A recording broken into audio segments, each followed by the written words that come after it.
Ici Anthony Dallaire et voici vos informations. On débute le bulletin dans le monde de la santé puisque le premier ministre du Québec, François Legault, demande une révision judiciaire pour une décision du tribunal administratif du travail. Cela concerne la suspension illégale du cumul d'ancienneté imposé par le CISAT pendant les journées de grève en 2023. La FIC-CISAT dénonce cette action du premier ministre et dit vouloir continuer de se battre pour défendre les droits des membres. Le syndicat rappelle que le jugement du tribunal établissait un précédent crucial et affirmait que toute forme de représailles affectant les droits acquis tels que l'ancienneté sont illégales. Par contre, François Legault et le CIS de l'Abitibi-Témiscamingue ont refusé nos demandes d'entrevue. C'est honteux d'agir de cette manière-là.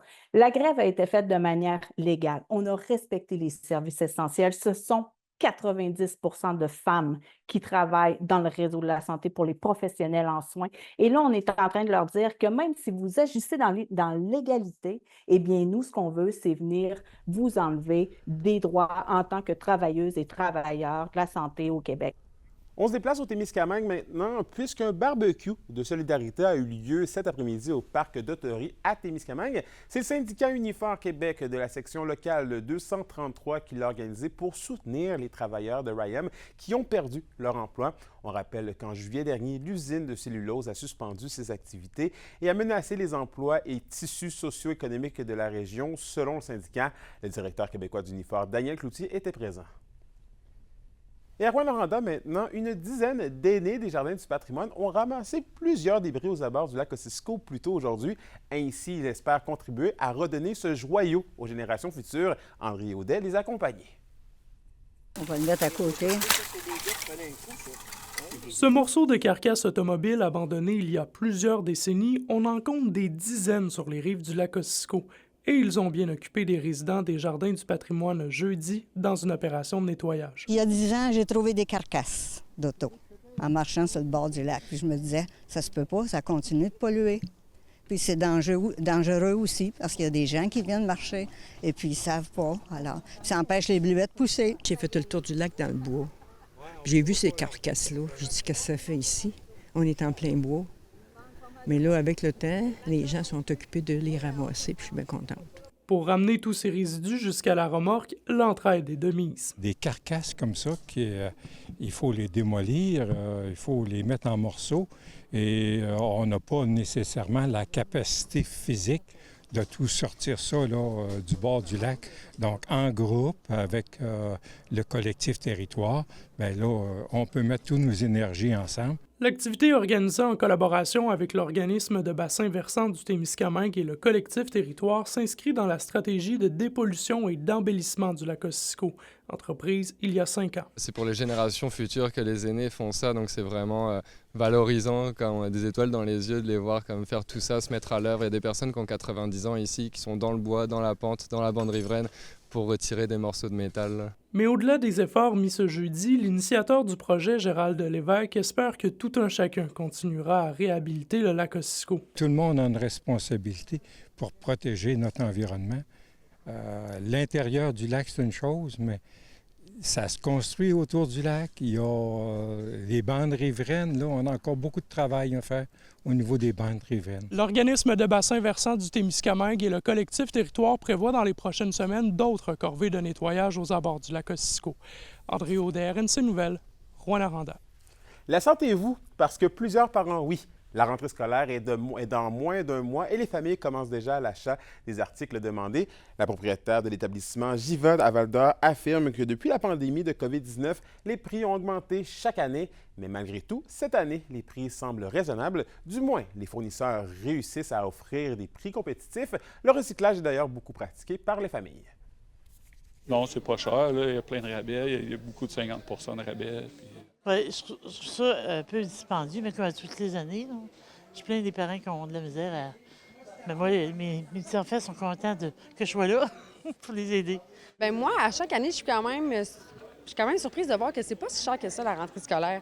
On regarde ce qui reste des années passées, on fait le tri, ce qui est plus bon, on jette, mais ce qu'on peut garder, on le recycle pour cette année. Ouvrons nos livres maintenant, puisque la Fondation pour l'alphabétisation renouvelle son invitation à acheter un livre québécois le 12 août prochain. Et en marge de cette journée, on s'intéresse aux préparations faites par certaines librairies dans la région et de leur vision face à ces initiatives. Je vous présente donc mon entretien avec Inès Aresteil, libraire au bar Librairie Livresse à Rouyn-Noranda. Donc, Inès, c'est quoi l'importance du 12 août pour une librairie comme Livresse ici? Pour la librairie Livresse en particulier, c'est une des plus grosses journées de l'année. Et tant mieux, parce que c'est pas quelque chose de bien seulement pour la librairie, mais aussi pour tous les livres québécois qui, jusqu'en 2014, c'était pas très reconnu, mettons même dans les librairies ici au Québec, toutes les catégories des livres québécois étaient pas très reconnues, pas très utilisées. Puis à partir de 2014, c'est Amélie Dubé et Patrice Cazot qui ont pris cette initiative de la journée pour acheter un livre québécois. Puis ça permet vraiment de remettre au goût du jour tout ça. Puis les livres, en général, ont une durée de vie assez courte quand ils n'ont pas reçu un prix en particulier, littéraire, etc. Fait que ça permet aussi de donner un second souffle à toute cette littérature québécoise ici. Et de ta perspective, qu'est-ce qui fait, selon toi, la beauté, justement, de la littérature québécoise? Ouf! Ça, c'est compliqué comme question, par exemple. Je pense que pour moi, qui ne suis pas d'origine québécoise, qui ai immigré ici depuis assez peu de temps, ça me permet d'avoir un regard vraiment différent que la vie au Québec. Ça me permet de me plonger dans l'univers du Québec en général et pas seulement la région de l'Abitibi. Ça permet d'approcher aussi une autre langue, une autre utilisation de la langue québécoise qui est différente de la langue parlée, puis la langue écrite, etc. Et ça permet de vraiment baigner là-dedans. Est-ce que cette année, ici à Livresse, vous allez avoir quelques nouveautés, quelques surprises pour les férus de littérature? Absolument. On a décidé de faire un petit jeu volontaire pour ceux qui veulent cette année. On a évidemment notre table avec tous les livres québécois qu'on recommande, qui sont nouveaux ou pas.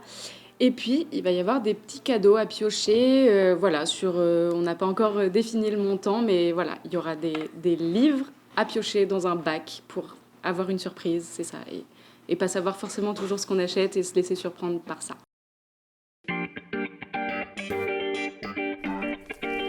Au culturel, le festival Western de Gig est commencé depuis mardi. Dans les prochains jours, vous pourrez assister à des danses en ligne, des rodéos professionnels, des spectacles et plus encore. Ce soir, Matt Lang vous attend pour une soirée complètement country suivie du groupe témiscamien Bullseye. Oui, vous pourrez consulter la programmation complète sur le site du festival Western de Gig.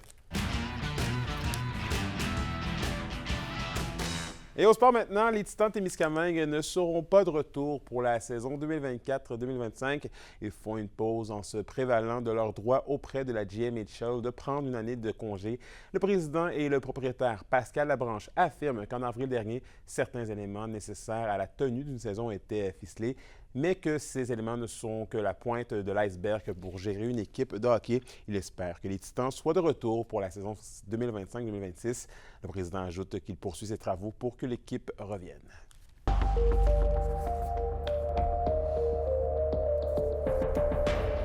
Et à la météo de l'Abitibi-Témiscamingue pour ce soir et cette nuit, c'est généralement nuageux avec 30 % de probabilité d'averse tôt ce soir et des risques d'orage pour le Témiscamingue. On parle de minimum de 16 degrés Celsius. Pour la journée de demain, c'est des averses avec des risques d'un orage et des maximums oscillant entre 25 et 26 degrés Celsius. Et finalement, en aperçu pour la journée de samedi, c'est toujours du temps gris avec de la pluie et des maximums de 21 degrés Celsius. Et voilà, c'était vos informations régionales. Merci d'avoir été encore une fois des nôtres. Nous, on se dit à demain pour la suite des choses. D'ici là, prenez soin de vous.